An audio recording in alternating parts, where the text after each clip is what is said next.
जैसे हमने हमारे लास्ट लेक्चर में बात की थी, हम बात कर रहे थे प्राविधिक शिक्षा विभाग के अंतर्गत राजकीय पॉलिटेक्निक में प्रधानाचार्य के जो आपकी 14 पोस्ट निकली थी, कितनी आपकी वैकेंसी आई थी, 14 वैकेंसी आपकी आई थी। उसके हम यहाँ पे जो है सिलेबस की हम बात कर रहे हैं। यहाँ पे जो है पहले आपका लिखित परीक्षा जो है 200 मार्क्स की है, जिसमें 3 घंटे आपको जो है मिलेंगे। इसमें आपका नेगेटिव मार्किंग भी है। उसमें जब आप सक्सेस हो जाते हैं तो फिर आपका जो है वो इंटरव्यू लिया जाएगा, जो आपका 25 मार्क्स का जो है 25 मार्क्स का होगा। अब यहाँ पर हम सिलेबस की बात कर लें तो इसको जो है 3 पार्ट में जो है वो 3 पार्ट में आपका डिवाइड किया गया है। पहला पार्ट जो है वो आपका पार्ट ए अगर हम बात करेंगे तो वो आपका 120 मार्क्स का है, एक ही पेपर होगा, 200 वहां पे क्वेश्चन है, 200 क्वेश्चन को डिवाइड किया गया 120 में, फिर आपका जो है 50 क्वेश्चंस में और लास्ट में जो 30 क्वेश्चन में। तो 120 में जो है वो आपसे जो टेक्निकल चीजें हैं, ठीक है, टेक्निकल चीजें आप लोगों से जो है वो पूछी जाएंगी। जिसमें अगर हम शुरू में देखें तो ये जो है ये आपका यहाँ पर अगर हम बात करें कुछ मैथमेटिक्स है, कुछ आपका यहाँ पे जो सिविल इंजीनियरिंग वाला जो है, पहला आपको पूरा मैथमेटिक्स वाला जो पार्ट है वो आपका यहाँ पे जो है वो पूछा जाएगा, ठीक है। उसके बाद जो आपका सेकंड है वो आपसे वहां पे जो सिविल इंजीनियरिंग वाला जो पार्ट है, सिविल इंजीनियरिंग वाला जो है वो आपसे यहाँ से टॉपिक्स जो है वो आपके पूछे जाएंगे। जो थर्ड यूनिट है वो थर्ड यूनिट आपकी इलेक्ट्रिकल इंजीनियरिंग की है, जिसमें आपका डीसी एसी सर्किट ये सारा कुछ जो है ये आपसे इसका यूनिट थर्ड जो है वो आपका इलेक्ट्रिकल इंजीनियरिंग है। यूनिट नंबर 4 जो है, यूनिट नंबर 4 आपका मैकेनिकल इंजीनियरिंग से जो है, मैकेनिकल इंजीनियरिंग से आपका रिलेटेड है। ये आप जो है सिलेबस इसमें जो है वो आप सिलेबस देख लीजिएगा। फिर उसके बाद यूनिट नंबर 5 की बात करें तो यूनिट नंबर 5 जो है वो आपका क्या है, वो आपका यहाँ पे कंप्यूटर साइंस इंजीनियरिंग है, ठीक है, कंप्यूटर से रिलेटेड आपके क्वेश्चन है। उसके बाद यूनिट नंबर 6, ठीक है, यूनिट नंबर 6 जो है वो यूनिट नंबर 6 आपकी इन्वायरमेंट से जो है, इन्वायरमेंट से रिलेटेड है। और यहां पर एक स्पेशल चीज लिखी है, note equal questions from all units, यानी 6 यूनिट है तो हर यूनिट से आपके कितने क्वेश्चन आने हैं, 20 क्वेश्चन आने। 20 क्वेश्चन आपके इन्वायरमेंट के होंगे, 20 क्वेश्चन आपके सीएससी से होंगे, 20 क्वेश्चन आपके मैकेनिकल से, 20 आपके जो है सिविल से, इलेक्ट्रिकल से, और जो नॉर्मल आपका इंजीनियरिंग मैथमेटिक्स है उससे होंगे। उसके बाद जो पार्ट बी है, पार्ट बी में आपका जो 50 मार्क्स का है, ठीक है, यहां पर आपसे जो पहला पार्ट है वो आपसे एजुकेशनल मैनेजमेंट का पूछा जाएगा।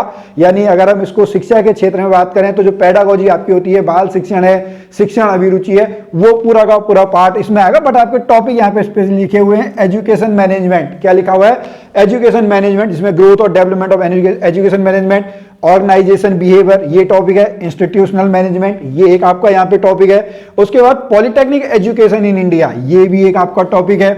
उसके बाद रिसर्च एप्टीट्यूड, यानी आपने पीएचडी में जब आपका कर रहे होंगे तो वहां पर आपका जो एक रिसर्च आपका है, रिसर्च एप्टीट्यूड, वो आपका वहां से टॉपिक आपका जो है वो पूरा आपका उठाया हुआ है। फिर आप जब प्रिंसिपल बनेंगे तो आपको जो आरटीआई है, ठीक है, राइट टू इंफॉर्मेशन, ये एक्ट आप लोगों को जो है इसके बारे में, इसमें एक क्वेश्चन आपका जो है ये देखिएगा बहुत जरूर बनेगा कि ये कब लागू हुआ है। तो ये 2005 में जो है 2005 में लागू हुआ है। इस तरीके के क्वेश्चन आपके और भी जो अदर एग्जाम्स हैं आरटीई से रिलेटेड आपके एग्जाम में बनते आला, हालांकि आपको उसके साथ में उसकी हिस्ट्री, ऑब्जेक्टिव, ये सारी चीजें जो है वो आपको यहाँ पे देखनी पड़ेगी। उसके बाद फिर आपसे जो है वो फाइनेंस और प्रोक्योरमेंट वाले जो क्वेश्चंस हैं वो आप लोगों से यहाँ पे जो है उसका आपके टॉपिक ये हैं, 5-6 टॉपिक हैं, जिसमें टैक्स से, जीएसटी से ये सारे क्वेश्चंस आपके बन के आएंगे। फिर material, infrastructure, resources, financial management ये आपका जो है ये आपका यहाँ पे एक टॉपिक है। उसके बाद ये आपका फाइनेंशियल वाला हो गया। फिर आपसे जो है वो यहाँ पे जनरल नॉलेज के भी जो है वो क्वेश्चन आपसे पूछे जा रहे हैं। अगर हम रफ देखें तो आपका, हालांकि यहाँ पे वैसा कुछ लिखा नहीं है, लेकिन हम देखेंगे अगर 50 क्वेश्चन हैं, आपके 7 टॉपिक हैं, तो लगभग 7 जो क्वेश्चन है, 7 क्वेश्चन हर किसी में से आने हैं। लेकिन ऐसा हम कह नहीं सकते क्योंकि यहाँ पे आपका वो लिखा हुआ नहीं है, ठीक है।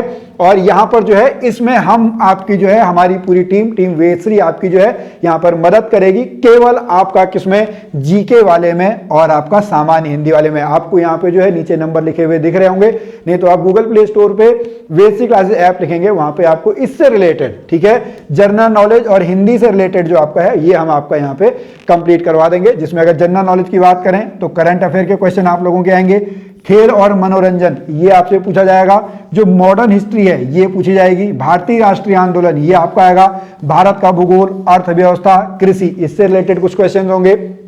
फिर उत्तराखंड भी यहाँ पे आपसे पूछी गई है। उत्तराखंड का भूगोल, उत्तराखंड का इतिहास, आर्थिक संसाधन, राजनीतिक, शिक्षा, संस्कृति, खेलकूद से संबंधित जानकारी, ये भी यहाँ पे आपसे पूछी जाएगी। उसके बाद फिर हम बात करते हैं हिंदी की। हिंदी जो है पार्ट 3 है, जिसमें से आपके जो हैं वो कितने क्वेश्चन आने हैं, 30 क्वेश्चन आने हैं। कितने क्वेश्चन आने हैं? 30 क्वेश्चन आने हैं। 6 हमारे टॉपिक हैं, पर्यायवाची, विलोम शब्द, शब्द समूहों हेतु एक शब्द, वर्तनी शुद्धि, संधि विच्छेद और मुहावरे, लोकोक्तियां। तो यहाँ पे ये आपके जो हैं वो 6 टॉपिक हैं। तो अगर हम मान के चले हर किसी से जो है वो आपके 5 क्वेश्चन बन के आएंगे, तब जाके आपके जो है वो 30 मार्क्स यहाँ पे बन के आ जाएंगे। तो हिंदी में भी जो है हम आपकी यहाँ पे मदद करेंगे। तो अगर आपने पॉलिटेक्निक लेक्चरर प्रिंसिपल का फॉर्म भरा है तो आप इन 2 टॉपिक्स में हमसे हेल्प ले सकते हैं। हम आपकी हेल्प करने के लिए तैयार हैं।